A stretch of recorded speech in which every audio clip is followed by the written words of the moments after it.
Have you ever watched the World Cup final and felt absolutely nothing, while billions of people scream at their TVs, cry in public, and celebrate like they personally won the tournament?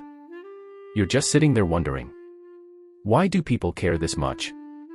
Maybe you've even been called weird for it. Cold, unpatriotic, disconnected. But psychology suggests something surprising.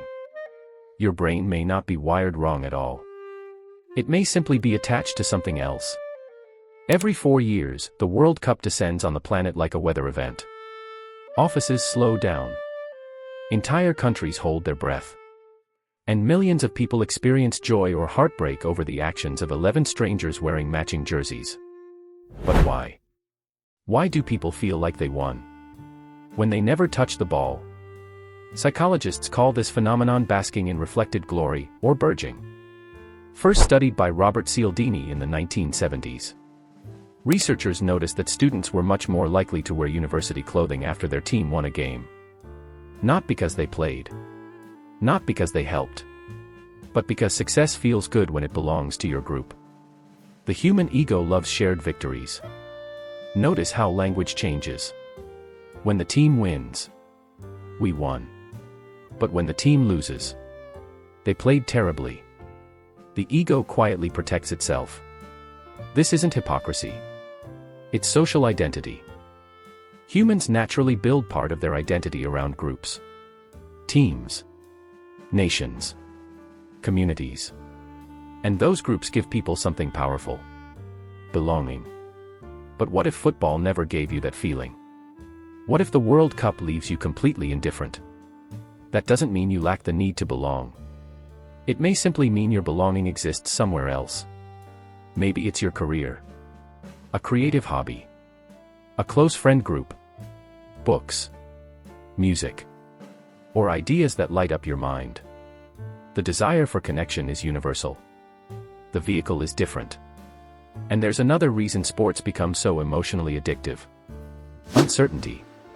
During a tense match, the brain releases dopamine not only when something good happens, but while waiting to see if it will happen. Neuroscientists call this intermittent reinforcement. It's the same reward mechanism that makes gambling so compelling. The uncertainty keeps the brain hooked. Will they score? Will they lose? Will there be a last-minute goal? The answer keeps not arriving. So attention stays locked in. But if you don't identify with either team, there's no emotional stake. Without attachment, the match can feel like watching a coin flip for 90 minutes.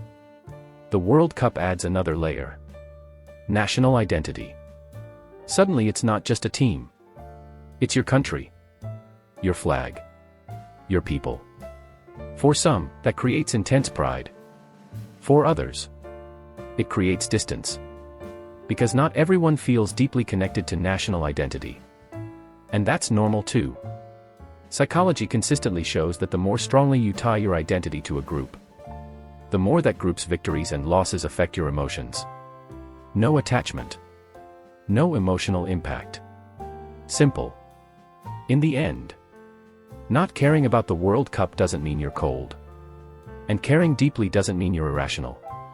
Both are human. Because what people are really searching for isn't football. It's belonging, meaning, connection. And if your brain already found those things somewhere else, then maybe you were never missing out. You were simply attached to a different world. If this video made you think differently about human behavior, subscribe for more psychology and deep dives into the human mind.